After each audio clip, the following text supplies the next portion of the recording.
5 வயது சிறுவன் ஒருவன் பள்ளியிலிருந்து வீட்டிற்கு வருகிறான். ஆசிரியர்கள் அவனிடம் ஒரு துண்டு சீட்டை கொடுத்து உன்னுடைய தாயிடம் கொண்டு கொடுக்குமாறு சொல்லி அனுப்புகிறார். அந்த மகன் அவன் அந்த தாயிடம் கொண்டு போய் அந்த துண்டு சீட்டை தருகிறான். தாய் அதை வாங்கி படிக்கிறாள். தாயே, அது என்ன எழுதி இருக்கிறது என்று ஆவலோடு கேட்கிறான் மகன். தாய் அழகாக சிரித்துக் கொண்டு சொல்கிறாள், உங்களுடைய மகன் சிறந்த அறிவாளியாக இருக்கிறான். அவனுக்கு பாடம் புகட்டும் அளவுக்கு தலைச்சிறந்த ஆசிரியர்கள் எங்களுடைய பள்ளியில் இல்லை. அதனால் அவனை பள்ளிக்கூடத்துக்கு அனுப்ப வேண்டாம் என்று அதில் எழுதியிருக்கிறது என்று சொன்னான். அதோடு அவள் நின்று விடவில்லை. அன்றிலிருந்து அந்த குழந்தைக்கு அவளே பாடம் புகட்டலானாள். ஒரு கட்டத்தின் மேல நூலகத்திலிருந்து புத்தகங்களை வாங்கி அவனையே படித்துக் கொள்ள சொல்கிறார். தாய் தன்னை சிறந்த அறிவாளி என்று சொன்னதை நம்பிக்கையாக ஏற்று அவன் எல்லா புத்தகங்களையும் படித்து அதன் நுணுக்கங்களை கற்றுத் தேர்ந்தான். அவன் யார் தெரியுமா?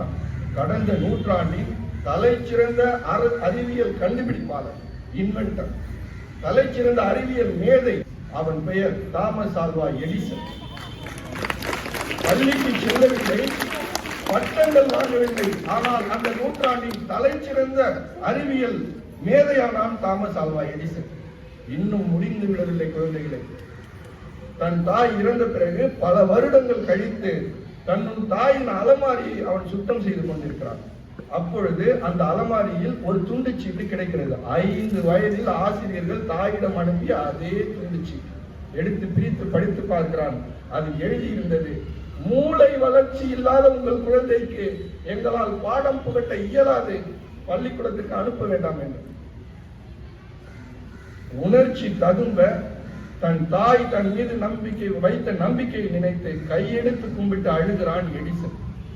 பள்ளிக்கு செல்லாமல் எந்த பட்டமும் பெறாமல் 5 வயதில் மூளை வளர்ச்சியற்றவன் என்று மாணவ ஆசிரியர்களால் தீர்மானிக்கப்பட்ட ஒரு மாணவன் ஒரு நூற்றாண்டின் தலைச்சிறந்த அறிவியல் மேதையாகிறான் என்றால் உங்களால் எவ்வளவு சாதனைகளை செய்ய முடியும் என்று யோசித்து பாருங்கள்.